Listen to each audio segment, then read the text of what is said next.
guys, it's your boy John the Liquidator coming back with another video. So it looked like Cleveland Brown media is backtracking, basically saying, you know what, we kind of made up a lot of those stories about the quarterbacks. Yeah, we kind of did. And now people calling us out for it because all of the quarterbacks we were saying was coming for the past month and a half ain't coming, bro. Look like it really is possibly is going to be SHEDEUR, Sanders, and Deshaun Watson. Now, some of y'all might think I'm blowing smoke up your butts, but I'm not. This is the truth. Myself and many other content creators has been on the clock, clocking them across the head with videos, bro. I mean, you say this quarterback coming, that quarterback coming. It feel like a damn game show of Oprah. You get a car, you get a car. That's what it feel like in Cleveland. Now, with that being said, I know y'all want to know where a lot of this information is coming from. Now, y'all know we got to pull up on them because they is the kings of saying a quarterback is coming. I mean, this one channel and this one show creates so many massive narratives for the Browns. It's insane. It's insane how they literally make up shit and make national news for making up shit. That's how bad it is on 92 The Fan. I mean, they are the ones that create a lot of these storylines. Them and Mary Kay Cabot create so many storylines, bro.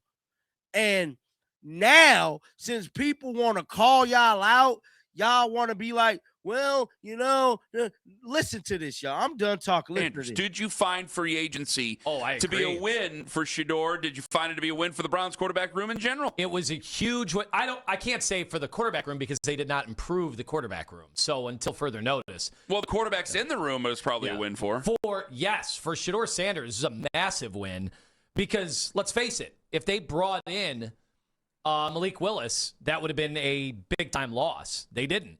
So, but didn't y'all say that Malik Willis was coming because you, Soldier Boy, you said Kyler Murray was on the way a week ago? That was y'all's story. That was y'all's story on 92 The Fan. Y'all said Kyler Murray, and y'all damn sure said Malik Willis. Y'all created it. Y'all put it out to the airways. Y'all gave it legs to walk amongst the Cleveland streaks that these quarterbacks was coming. We got to hold these reporters accountable for the narratives they create that grow legs and create hoopla within this genre. Listen to this. Let's get back to the action. You know, right now, it's funny. Everybody nationally says Deshaun Watson's his to lose. Because they remember Deshaun Watson from 5 years ago. We've seen him more recently. Well, Zach says anybody who says that's an idiot. I know. Who said, look, this is another narrative. Who in the national media said it was Deshaun Watson's job to lose? Who said it? Adam Schefter ain't said it. Tommy Pelosi ain't said it. Who said it? You just said it. You're creating another narrative. That is what you're doing. Ain't nobody said it was Deshaun Watson's job to lose. How in the hell, if it's Deshaun Watson's job to lose, when he coming off, down there ain't picked up with football in 2 years? Y'all be hearing these people? Do y'all hear these people, bruh? Y'all are creating the toxicity that lives on the Cleveland streets, bruh. It seems like that's what everybody's saying. But you and I are kind of on the same page. We're like, no, I mean, they want Deshaun Watson. They want SHEDEUR Sanders to win. Yeah. Until further notice, right? Like, let's see, because there's still time. And when did they bring in Joe Flacco last year? I think the people very late. April 11th. The people who are from a national perspective, I just don't think that they have boots on the ground to understand, you know, how the city may feel about it. I think it's the opposite. I really do think it's SHEDEUR's job to lose. And I think it was a good free agency for him where you have new people coming in on the offensive line. Now, they are going to be better than what you assume your old offensive line is going to be. Now, I specified earlier in the show the challenges that are laid out for George Warhop to get these guys playing in the right direction, get these guys all on the same page. You have new free agents because you can go one of two ways, obviously. You could have a real bad offensive line when you bring them up in free agency. You can have a decent one. I don't know if you're going to have one that's just automatically becomes a top 10 offensive line in the NFL. And if you're not a top 5 offensive line, most fans just think their offensive lines are terrible if they're not well known as one of the best offensive lines in the NFL. It's so dreadfully important, and I love proving people wrong about where they sit on offensive lines when they try to tell me it's not important. Some still do in 2026. It's going to be important for SHEDEUR. SHEDEUR's used to running for his life. He had to do it in Colorado. He had to do it to some certain degree last year. I want to see him with a little bit more time. But those who are outside of Cleveland, I just don't think they understand how the fan base feels about the entire quarterback room. Something that we see shift now, I think they got word. This is a theory. This is a fact.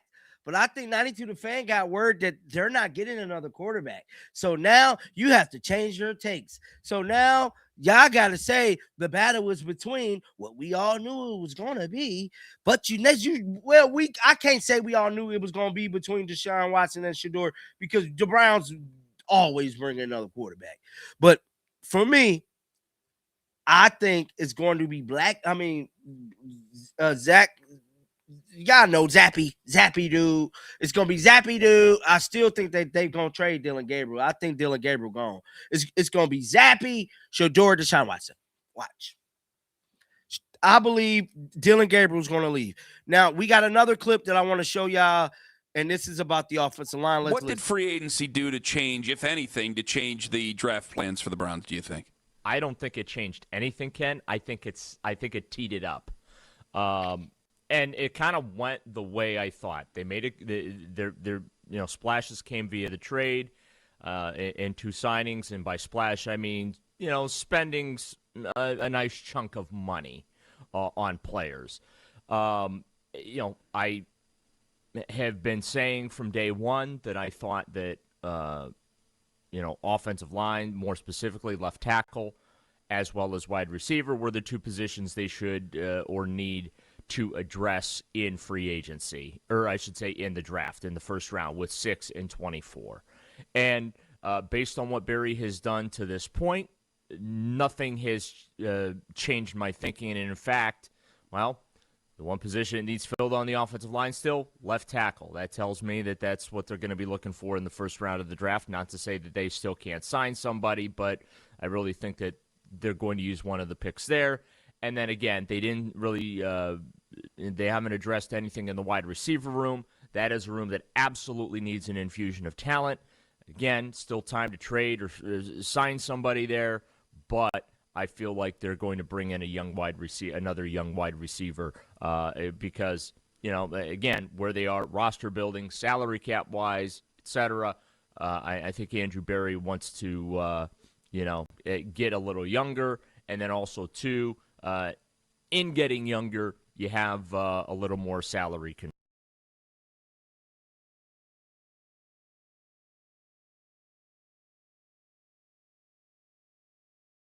So that's 92 the fan, man, changing up their complete narrative in regards to this quarterback situation. Just like I told y'all, man, I believe it ain't no damn quarterback coming. But let me know y'all thoughts in the comment section. Keep them bells on. Y'all know I'm going to keep it real. Till next time, man, shake the haters off.